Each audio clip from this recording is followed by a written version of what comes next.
Welcome to my class. नमस्ते student.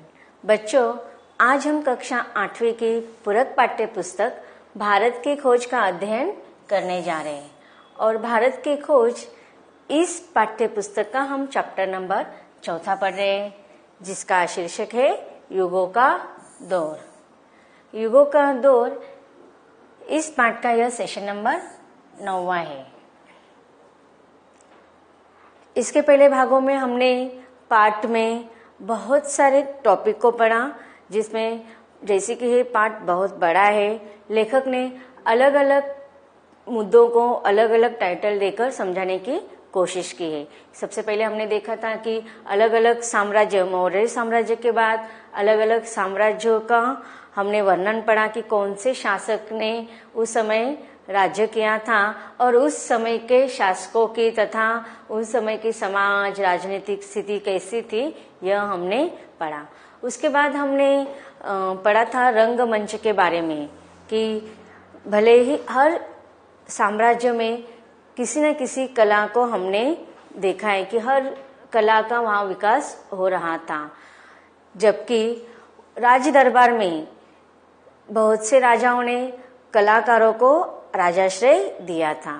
उसके बाद हमने जब रंगमंच पढ़ा तो नाटकों का, काव्यों का विकास हुआ, कौन कौन से नाटककारों ने कौन कौन से नाटक लिखे, यह हमने संक्षिप्त में पढ़ा।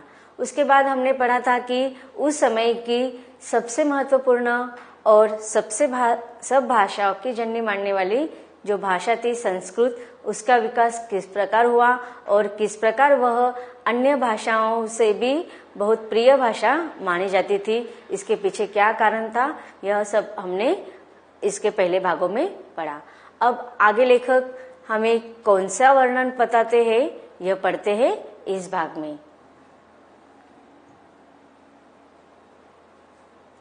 इस पाठ का जो अगला टॉपिक है वह है भारत का विदेशी व्यापार। भारत का जो व्यापार था, इसका वर्णन हमने इसके पहले किया है। यहाँ हमने इतिहास में भी पढ़ा है कि भारत अपने व्यापार के लिए बहुत प्रसिद्ध था। कि जब हमने पढ़ा था कि इतिहास की शुरुआत में ही हमने पढ़ा था कि जब आर्य संस्कृति या सिंधु नदी के किनारे पर जो संस्कृति आई थी, वह अपना जीविका का साधन कृषि मानती थी और इस कृषि साधन करते समय बहुत सारे उत्पन्न ऐसे आ रहे थे जिसकी मांग विदेशों में थे। जैसे कि भारत के अलग अलग मसालों के पदार्थ या फिर कपड़े के लिए जो मटेरियल लगता है, ये सारे भारत के पास बहुत सारे व्यापार करने के साधन थे जिसकी डिमांड अन्य देशों में बहुत थी। उसके बाद व्यापार के क्षेत्र में भारत ने एक ऐसा कदम रखा जिसके साथ अन्य देशों की तुलना होने लगी थी। तो इस भारत का और विदेशी व्यापार का किस प्रकार समन्वय हुआ, इसका वर्णन पढ़ते हैं पाठ के इन परिच्छेदों में। भारत और विदेशी व्यापार का समन्वय कैसे हुआ, यह पढ़ते हैं पाठ के परिच्छेदों के द्वारा। ईस्वी सन के पहले 1000 वर्षों के दौरान भारत का व्यापार दूर दूर तक फैला हुआ था और बहुत से विदेशी बाजारों पर भारतीय व्यापारों का नियंत्रण था।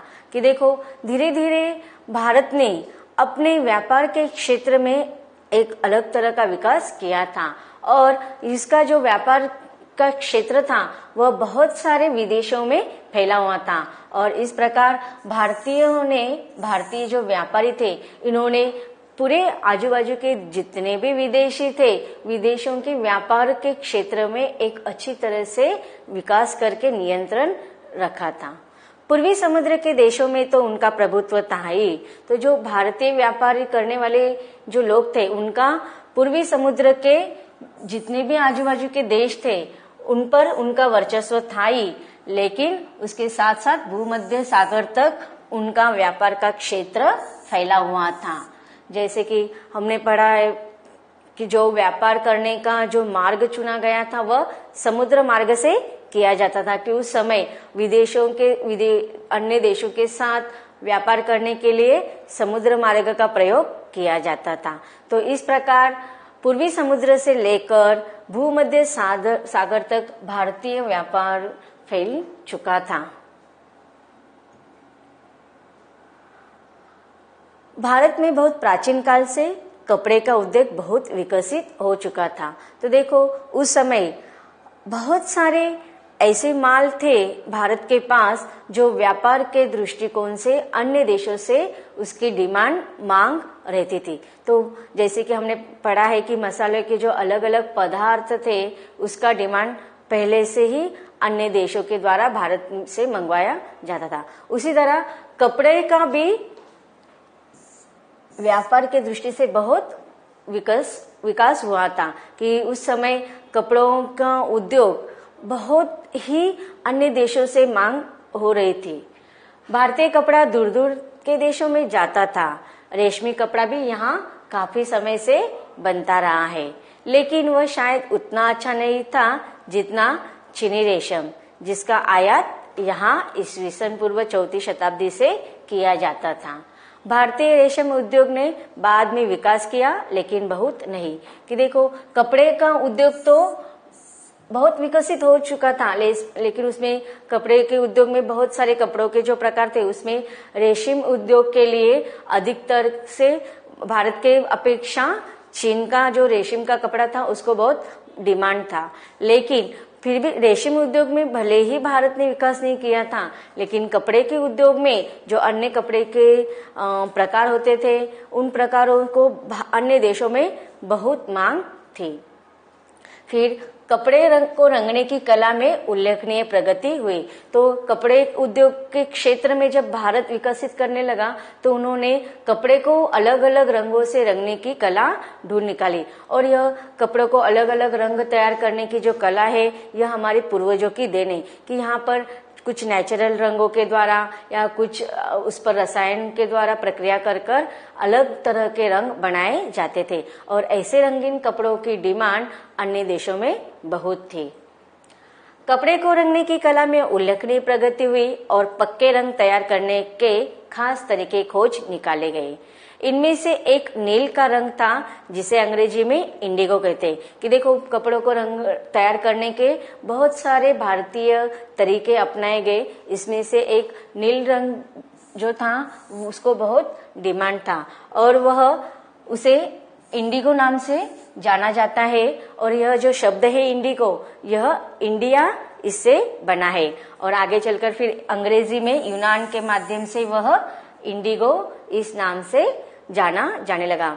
वास्तव में उसका नाम नील रंग ही था, लेकिन आगे चलकर वह अंग्रेजों के प्रभाव के कारण उसे इंडिगो इस नाम से जाने लगे। ईस्वी सन की आरंभिक शताब्दियों में भारत ने रसायन शास्त्र का विकास और देशों की तुलना में शायद अधिक हुआ था। तो देखो जैसे कि कपड़े का जो व्यापार हो रहा था उसमें तो भारत ने बहुत विकास ही कर लिया था, और फिर कपड़ों को तरह तरह के रंग देना इसकी कला भी भारत ने सीख ली थी। उसके साथ साथ रसायन शास्त्र में भी उन्होंने विकास कर लिया। भारतीय प्राचीन काल से ही फौलाद को ताव देना जानते थे। अब उसके साथ साथ देखो भारत के पास फौलाद लोहा बहुत प्रमाण में था, इसलिए उन्होंने फौलाद पर प्रक्रिया करके उससे अलग अलग औजार हथियार बनाना शुरू कर दिया था, और इससे बने हुए जो हथियार थे या जो अन्य चीज थे उन्हें अन्य देशों में बहुत डिमांड था। भारतीय प्राचीन काल से ही फौलाद को ताव देना जानते थे। भारतीय फौलाद और लोहे की दूसरे देशों में बहुत कद्र की जाती थी, विशेष रूप से युद्ध के कामों में। तो देखो इन जो लोहे या फौलाद पर प्रक्रिया करके जो अलग अलग हथियार औजार बनाए जाते थे उनका प्रयोग अधिकतर युद्धों के कामों के लिए किया जाता था। तो उस समय युद्ध हमेशा होते रहते थे, इसलिए इन औजारों से बने हुए लोहे से जो औजार बनाए जाते थे, फौलाद के जो औजार बनाए जाते थे, हथियार बनाए जाते थे, वो भारत में ही नहीं बल्कि अन्य देशों में भी उनका प्रचलन चालू हुआ था। और इस प्रकार ये जो फौलाद या लोहे के द्वारा प्रक्रिया कर जो हथियार बनाए जाते थे उसके लिए व्यापार के क्षेत्र में भारत ने बहुत अधिक विकास किया। भारतीयों को और बहुत सी धातुओं की भी जानकारी थी और उनका इस्तेमाल किया जाता था।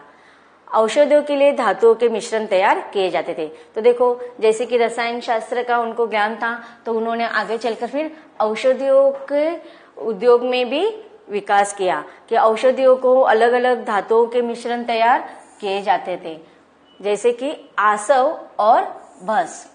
आसव और भस्म बनाना ये लोग खूब जानते थे। अब आसव क्या होते हैं कि बहुत सारे औषधियां वनस्पति को एक साथ मिलाकर फिर उनको पानी में मिलाया जाता है और जमीन के अंदर 30 दिन से लेकर 60 दिन तक उसको गाड़ दिया जाता है और फिर उस पर प्रक्रिया होकर क्या हो जाता था कि उसको छान लिया जाता था कि कुछ समय तक 60 दिनों तक या एक विशिष्ट कालावधि तक उस पानी में बहुत सारे द्रव्यों को एक साथ मिलाकर रखने के बाद उस पर प्रक्रिया हो जाती थी और फिर उसको छानकर उसका औषधि के रूप में प्रयोग किया जाता था। तो इस प्रकार औषधियों के शास्त्रों में भी भारत ने विकास किया। मध्य युग तक प्रयोगों में काफी विकास किया जा चुका था। गर्चे ये प्रयोग मुख्य रूप से प्राचीन ग्रंथों पर आधारित थे। शरीर रचना और शरीर विज्ञान का अध्ययन किया जाता था और हार्वे से बहुत पहले रक्त संचार के बाद सुझाई जा चुकी थी। तो इस प्रकार औषधि शास्त्र में व्यापार करने के बाद, उस पर अध्ययन करने के बाद धीरे धीरे उसका विकास होने लगा तथा उसके बाद शरीर रचना, शरीर विज्ञान, इसका अध्ययन किया जाने लगा। और फिर हार्वे ने जो रक्त संचार की बात सुझाई थी वह इसके पहले भी भारत में सुझाई गई थी। उसके बाद खगोल शास्त्र, खगोल शास्त्र जो विज्ञानों में प्राचीनतम है, विश्वविद्यालय के पाठ्यक्रम का नियमित विषय था कि अवकाश से संबंधित जो ज्ञान ग्रहण किया जाता था उसे हम कहते हैं खगोल शास्त्र। तो यह विज्ञान पर आधारित थे। तो हम कह सकते हैं कि आज हम आधुनिक है, लेकिन उस समय में भी भारत ने आधुनिक दृष्टिकोण रखते हुए, विज्ञान के सहारा लेते हुए हमारे व्यापारिक क्षेत्र में ही नहीं बल्कि भारत के विकास में भी अपना एक नया कदम बढ़ाया था। और खगोल शास्त्र जो विज्ञान से संबंधित था, विश्वविद्यालय के पाठ्यक्रम में वह विषय के रूप में पढ़ाया जाता था। उसके साथ साथ फलित ज्योतिष को भी इसमें मिलाया जाता था।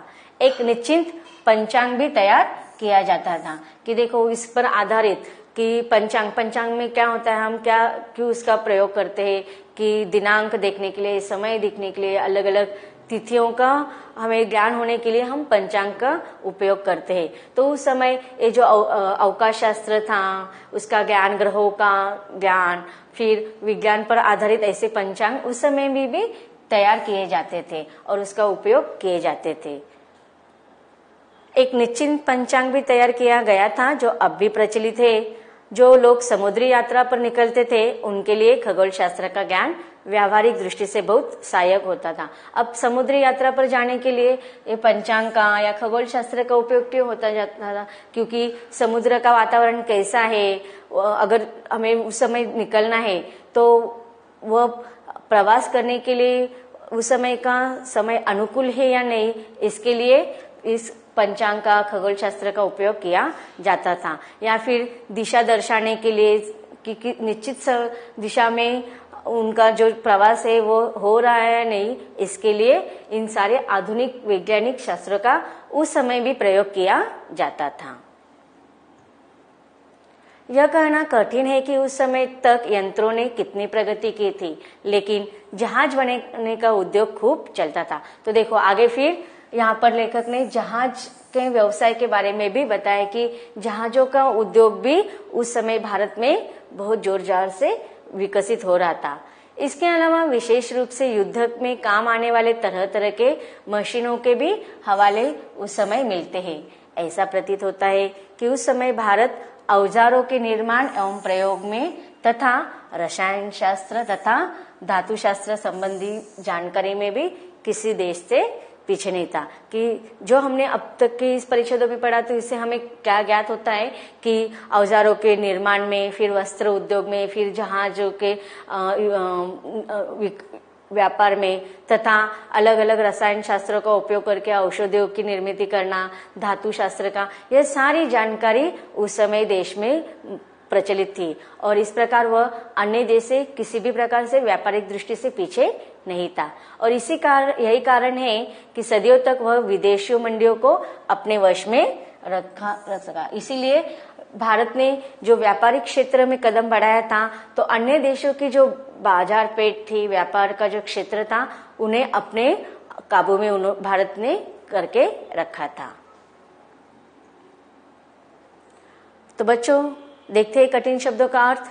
प्रभुत्व राज होना, बेजोड़ सबसे अलग होना, आसव औषध का एक प्रकार, खगोल शास्त्र आकाश मंडल से संबंधित शास्त्र, हवाला प्रमाण का उल्लेख, दृष्टांत, मिसाल। प्रश्नोत्तर देखते हैं। ईस्वी सन से 1000 वर्ष पूर्व भारतीय व्यापार कहाँ तक बढ़ा था? तो हमने पहले ही पैराग्राफ में पढ़ा था इसका कि पूर्वी समुद्र से के देशों से लेकर भूमध्य सागर तक भारत का व्यापार बढ़ा था।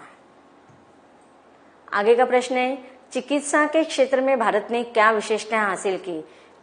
देखो यहाँ पर उत्तर दिए हैं, शरीर रचना और शरीर विज्ञान का अध्ययन, फिर धातुओं से निर्मित औषधियों का निर्माण, रक्त संचार की पूर्व जानकारी, या दिए गए सभी। तो देखो इससे हमें क्या पता चलता है कि इन सारे क्षेत्रों में उन्होंने विकास किया था कि शरीर रचना, उसके विज्ञान का अध्ययन उस समय भारत में हुआ था, फिर धातुओं की निर्मित करके औषधियों की निर्मित करते थे और रक्त संचार की उनको पूर्व से ही जानकारी थी। तो यह सारे उत्तर इस प्रश्न के हो सकते हैं, इसलिए इसका उत्तर क्या होगा? घ दिए गए सभी। इंडिगो का अर्थ क्या है? जिससे हमें पता है कि इंडिगो को हम नीला रंग के नाम से जानते हैं, जो उत्पत्ति इंडिया इस शब्द से हुई है। तो इसका सही उत्तर होगा ग, इंडिगो नील रंग था जिसकी उत्पत्ति इंडिया से हुई। तो बच्चों अब तक हमने भारत ने किस प्रकार व्यापारिक क्षेत्र में विकास किया था यह पढ़ा। अब लेखक हमें क्या बताना चाहते हैं ये पढ़ते हैं इसके अगले भाग में।